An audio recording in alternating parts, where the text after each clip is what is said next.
ईमानदारी की कमाई की कहानी हम आज लेकर आए हैं, तो आइए सुनते हैं।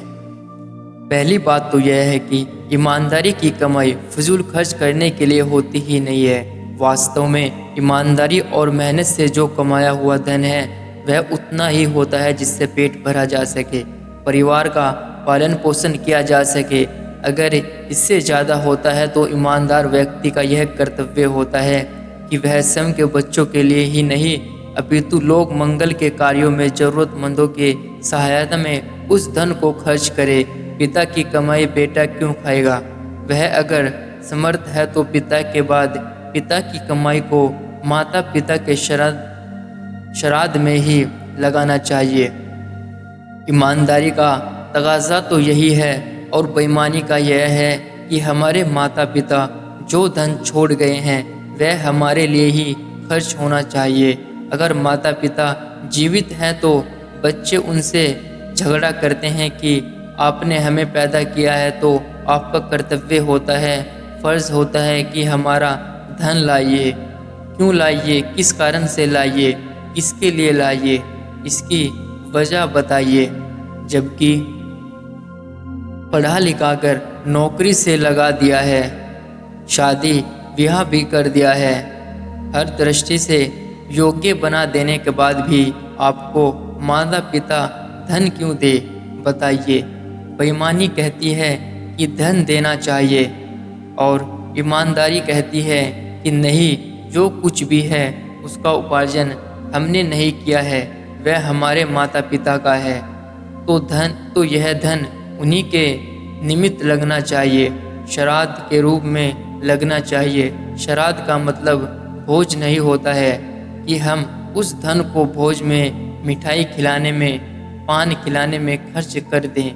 नहीं, वह धन तो सत्प्रेरणाओं के लिए, सद्विचारणाओं के लिए, सत्कार्यों के लिए खर्च करना चाहिए। लेकिन ऐसी शुद्ध बुद्धि नहीं आती है क्योंकि रंग रंग में तो बेईमानी और लालच समाया हुआ है। ईमानदारी हमसे कहती है कि मितव्ययिता से चलिए। सद्गुण, गुण, कर्म और स्वभाव की श्रेष्ठता यही व्यक्ति के काम आते हैं।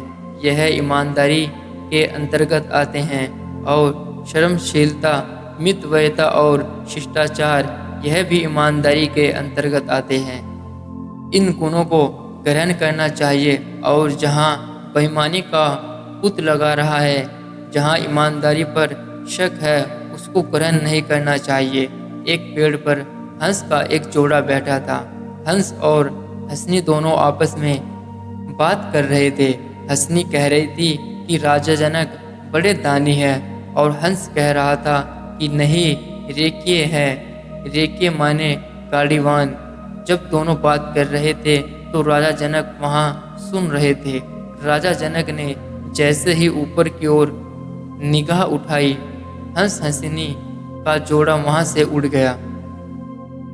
दूसरे दिन राजा जनक ने उस रेकिए को बुलाने के लिए खबर भेजी। रेकिए आया।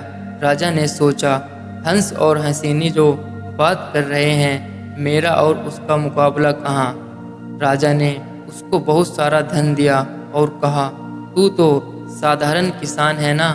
उसने कहा, हाँ, मैं किसान हूँ। उन्होंने कहा, तेरी पूर्ति नहीं हो पाती होगी तो यह धन ले जा। रेकिए ने कहा, महाराज जी, मुबारक हो आपको दान को। मेरे लिए तो मेरी झोंपड़ी और मेरे जो खेत है वही मेरे लिए बहुत है। मैं तो उस सूखी रोटी में संतोष कर लेता हूँ। मैं ईमानदारी का जीवन जीता हूँ, इसमें मुझे संतोष है। इस बात को सुनकर राजा जनक शर्मिंदा हो गए। उन्होंने कहा, वास्तव में यह रेकिए ही बड़ा, इसके सामने मैं छोटा पड़ता हूँ। तो दोस्तों, कैसी लगी है हमारी कहानी? अच्छी लगी है तो लाइक, शेयर एंड सब्सक्राइब करना ना भूलें। मिलते हैं नेक्स्ट वीडियो में।